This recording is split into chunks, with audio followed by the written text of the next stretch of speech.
Bonjour à toutes et à tous et bienvenue dans votre nouveau rendez-vous quotidien Smart Éducation, un magazine dédié à la formation, aux nouveaux métiers, aux nouvelles pédagogies. Le rendez-vous qui donne un futur à la jeune génération.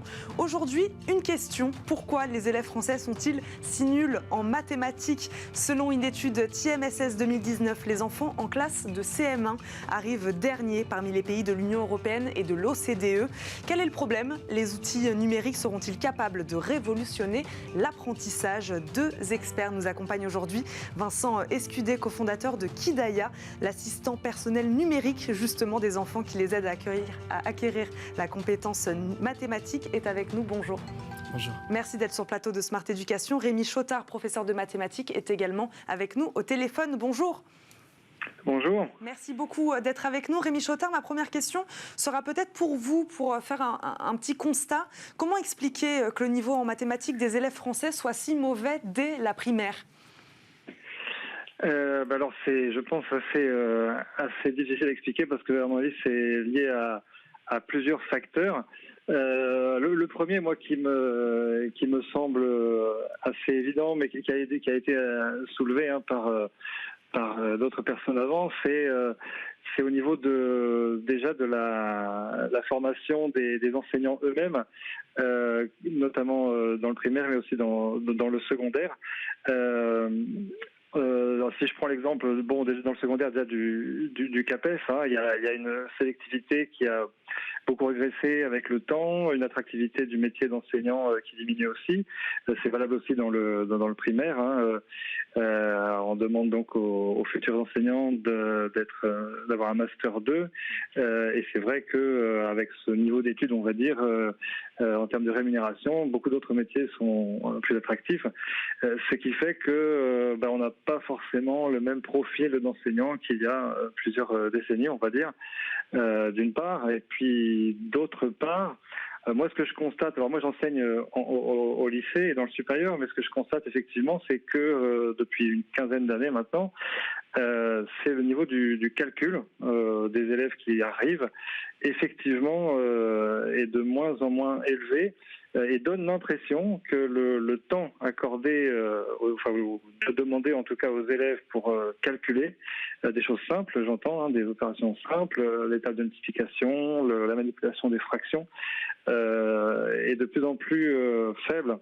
En fait, c'est un petit peu comme si, moi c'est l'image que je donne souvent, comme si j'avais une classe de musiciens en fait, et je m'apercevais qu'en fait, au fil du temps, leur instrument, ils y avaient joué de moins en moins. Et voilà, ce qui explique une perte de maîtrise technique en tout cas. Voilà. Un problème, disait Rémi Chotard, donc de formation peut-être des professeurs, problème de programme aussi potentiellement. Comment vous regardez ce que vient de nous dire Rémi Chotard, c'est-à-dire un problème sur déjà les bases en fait des mathématiques, c'est-à-dire déjà faire des calculs simples. Ça, vous le constatez aussi? On le constate aussi. Et alors, ça se présente en deux points pour moi que je vais décliner ensuite, mais j'aimerais quand même rebondir sur ce qu'a dit Rémi. Et par exemple pour le calcul simple, parce que ça va montrer à quel point le numérique, qui est un de mes deux points, est une solution toute trouvée pour l'enseignant. Faire des calculs simples et de la répétition est ultra importante. On préconise 15 minutes de calcul mental quotidienne. Sauf que quelle est la valeur d'un enseignant en classe de primaire de questionner 15 minutes chaque élève en calcul mental? Elle est nulle. Et en plus, elle est complètement impossible. Avec une classe de 30 élèves, il ne peut tout simplement pas le faire. Donc au mieux, il va questionner 5 élèves 3 fois sans même retenir ce qui a été dit.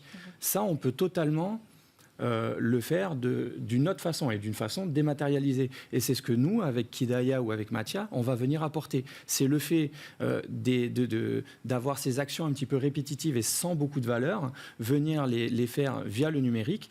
Et ce qui va être important après pour l'enseignant, c'est de gagner du temps sur la visualisation des résultats, la visualisation de la progression, l'apprentissage personnalisé derrière, ou les groupes de travail qu'il va pouvoir construire pour être en plein dans la proposition de valeur de l'enseignement.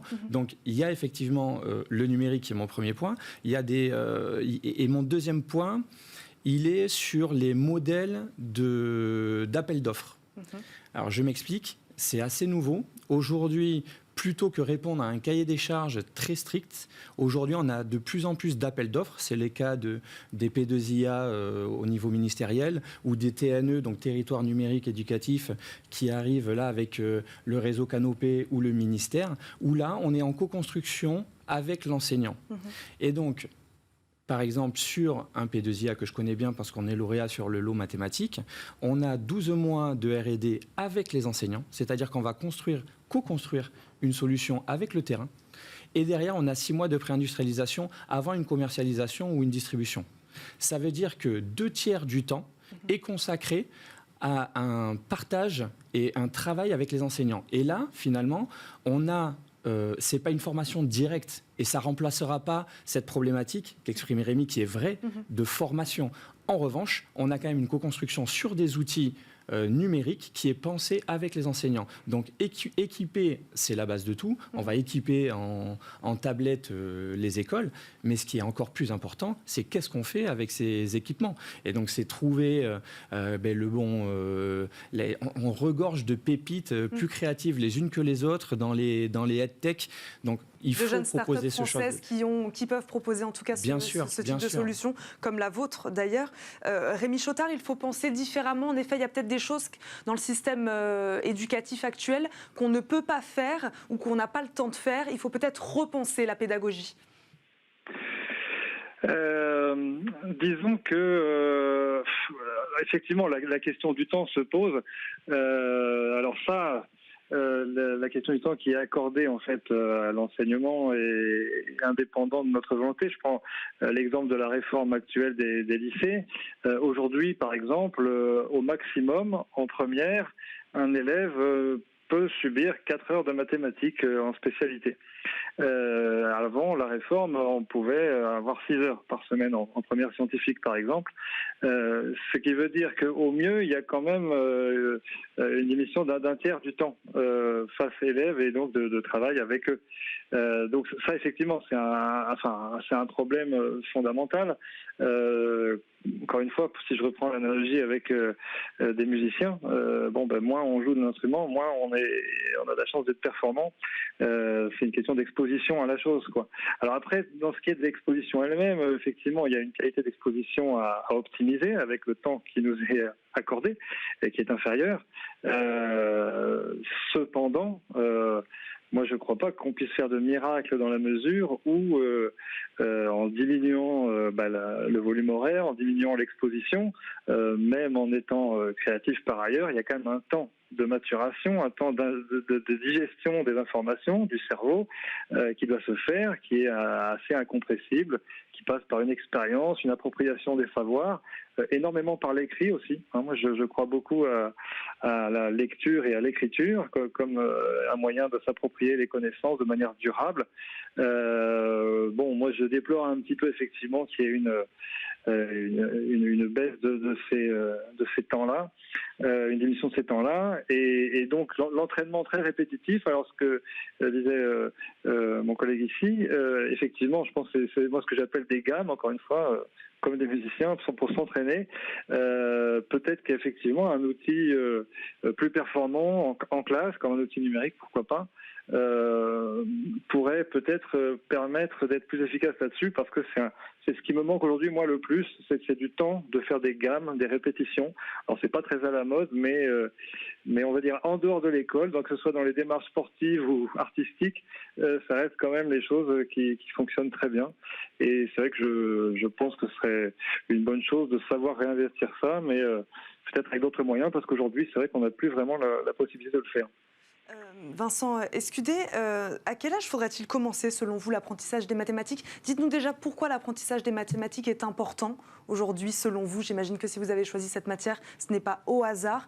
Et à quel âge faudrait-il commencer pour l'appréhender de la meilleure manière ? Alors déjà, pourquoi les mathématiques ? Parce que c'est la matière qui pose le plus de problèmes et pour laquelle, et c'est plus un secret pour personne, beaucoup d'élèves ont des problèmes d'abstraction, en fait. Voilà. Donc, nous, ce qu'on essaye de faire via le numérique, c'est de rendre les mathématiques beaucoup plus concrètes. Les enseignants le font déjà. On essaie d'apporter les outils aux enseignants qui vont leur permettre de le faire encore plus. Par exemple, nous, on croit beaucoup, évidemment, à l'écriture et à la lecture, mais aussi à l'oralisation et à la visualisation des mathématiques. Et c'est pour ça qu'en salle de classe, on va venir apporter des dispositifs holographiques qui vont permettre de représenter les mathématiques en 3 dimensions et ainsi les rendre plus réelles, plus palpables, plus concrètes, plus ludiques. Et cette problématique de temps dont parle Rémi, elle est réelle, mais sauf qu'on ne va pas avoir des journées plus longues. Et au contraire, on a même tendance à diminuer encore le temps. Donc, qu'est-ce qu'on a apporté comme solution à ça? C'est qu'on a une solution co-construite en salle de classe qui est, au niveau scolaire, utilisée par beaucoup d'enseignants et en plus c'est gratuit pour les enseignants. Maintenant, on va apporter une continuité à cette solution à la maison avec Kidaya pour permettre aux familles de répéter les gammes. J'aime beaucoup cette analogie, de répéter les gammes à la maison. Et de façon très engageante, avec cette idée de plaisir derrière les mathématiques, de redonner goût au plaisir et apprendre à apprendre un petit peu les soft skills dont on parle depuis le début de la journée, qui sont très vrais. Et on comprend bien donc que vous aidez les équipes pédagogiques, votre travail est complémentaire avec les équipes de l'éducation nationale. Rémi Chotard, il nous reste quelques secondes pour peut-être casser un peu les clichés. Existe-t-il, comme on le dit, une logique mathématique? C'est-à-dire, y a-t-il des gens qui l'ont, d'autres qui ne l'ont pas? Je ne crois pas qu'il y ait une question de l'avoir ou de ne pas l'avoir, puisqu'elle peut être assimilée, en fait. C'est de la logique formelle. Alors, contrairement peut-être à ce qu'on dit, c'est intuitif, on le sent. Moi, je ne crois pas à ça. Il y a beaucoup d'exemples très simples qui peuvent être amenés et mettre la plupart des gens en défaut parce que la logique formelle est plus ou moins intuitive et elle mérite d'être étudiée réellement. Donc, non, moi, je ne suis pas du tout pour l'idée qu'il y ait une prédisposition particulière. Il y a effectivement le développement d'un goût à la chose qui peut être fait, qui peut être cultivé. Mais moi, j'ai toujours estimé que, quels que soient les élèves qu'on me confie ou qu'on ne me confie pas, on peut développer ça chez chacun d'entre eux à condition de savoir les accrocher. C'était bien de terminer cette émission en disant donc que tout le monde peut apprendre les mathématiques. Merci beaucoup à tous les deux d'avoir été avec nous aujourd'hui dans Smart Éducation. Merci à vous, évidemment, de nous avoir suivis. On se retrouve très vite pour un nouveau numéro de Smart Éducation. Bonne journée sur Bismart.